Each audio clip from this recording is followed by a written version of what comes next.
Bonjour, alors moi je suis Stéphanie Jambarski, je travaille à la FEDELIMA, donc qui est une fédération de lieux de musique actuelle qui réunit 155 projets de musique actuelle en France.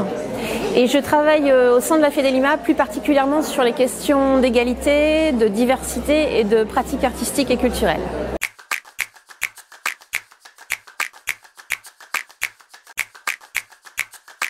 Sur l'avancée des questions d'égalité entre les genres, j'ai le sentiment qu'on est passé sur une phase de prise de conscience.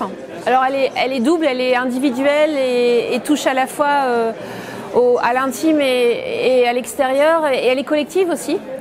Et je dirais que suite à cette prise de conscience, on a entamé peut-être une réflexion sur le changement de nos normes. D'égalité au travail. Le sexisme ordinaire, c'est inadmissible. On a commencé à revoir un peu, chacun avec son spectre, les dérives possibles, les inégalités d'expression, de droit à l'expression, de programmation. Voilà, je dirais qu'on est plutôt sur cette phase de prise de conscience, de sensibilisation, à la fois aussi du public et des équipes, de formation. On a entamé collectivement cette première phase de se dire c'est un vrai sujet, on sort du déni, c'est un sujet dans le secteur culturel aussi, qui pensait peut-être échapper à ces discriminations. C'est un vrai sujet et collectivement il faut qu'on avance. Et donc on a, voilà, c'est cette première grande phase qui chemine, formation, sensibilisation et premières actions qui se mettent en œuvre depuis quelques années, 1 ou 2 ans on dirait.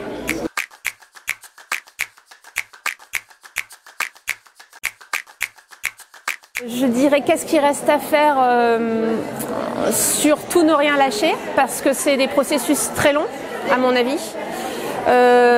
C'est pas un sujet qui a un début, une fin, c'est vouloir ensemble une société plus équitable et plus égalitaire. C'est pas qu'un rapport homme-femme, c'est aussi penser l'égalité dans une globalité. Donc ce qui reste à faire, c'est poursuivre tout ça, c'est aussi regarder ce qui n'a pas été traité. Le champ de la pratique amateur, par exemple en musique, est peu observé sur ces entrées-là. Ce qui reste à faire aussi, c'est, au-delà de cette première phase d'information, sensibilisation, formation, c'est comment chacun va s'emparer de tout ça et chacune pour faire évoluer ses postures professionnelles. Parce qu'il y a une phase de conscientisation, mais au jour d'aujourd'hui, maintenant, c'est comment, dans le concret, on porte des projets d'une manière plus équitable, plus transversale. On ne reproduit pas des schémas verticaux, dominants de direction de projet par exemple, ou de gouvernance de projet. Comment on invente d'autres modèles où on questionne l'égalité au sens plus large aussi. Je dirais que ça c'est peut-être une perspective qui est en train de se questionner. Mais après, les actions de sensibilisation, les projets en cours, enfin, on est au début pour moi d'actions qui doivent perdurer.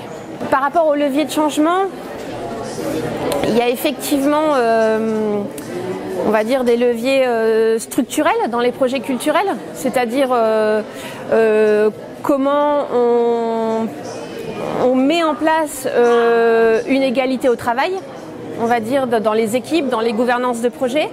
Il y a quels sont les leviers en termes de sensibilisation des publics, des personnes, donc de la sensibilisation, de l'information, du contact, du lien, des discussions, des espaces de débat, des espaces de présence sur les festivals. En termes de leviers, il y a bien sûr des politiques publiques qui accompagnent aussi ces changements. Il y a bien sûr, mais ça existait déjà avant, tout simplement le levier de la loi. Après, c'est comment on s'assure que la loi est appliquée. Le levier, oui, moi je pense qu'il y a vraiment un levier sur via l'échange et la sensibilisation sur les postures des personnes qui doivent évoluer. Mais ça, c'est du long terme.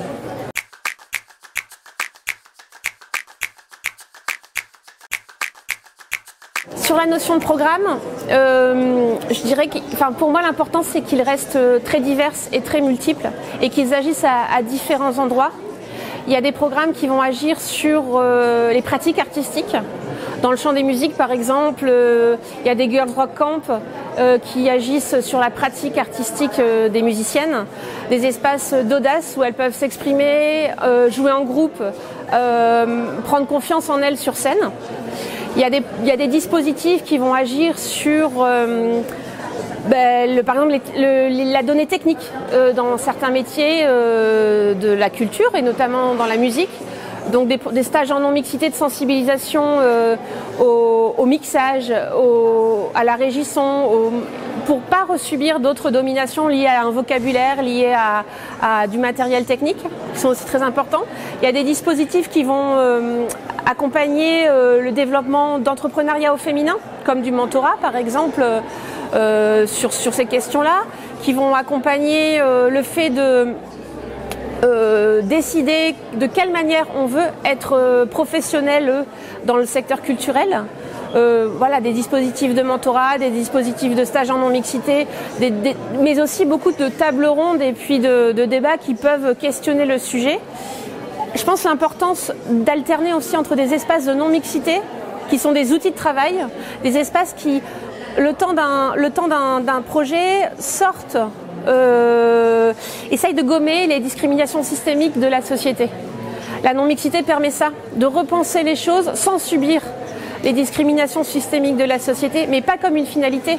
C'est de se garantir cet espace-là, le temps d'un échange, le temps d'un travail ensemble, pour après re-questionner ça dans un espace mixte. Tout ce qui est aussi action de sensibilisation, grand public, ça agit aussi sur comment les comportements, même en milieu festif, même dans un cadre culturel, de loisirs, de plaisir, la notion de respect des uns des unes aux autres, comment on agit ensemble, comment on vit ensemble, même dans un cadre de festif, dans un cadre de festivité, de festival, de rassemblement, de spectacle. L'égalité, c'est pas qu'une histoire de projet pour les femmes, c'est un enjeu de société, et penser l'égalité entre les genres, c'est aussi penser une société plus équitable et plus égalitaire à tous les points de vue. On a ouvert les consciences là-dessus, collectivement, et pour moi la route et le cheminement est encore très long pour constater aussi une évolution durable.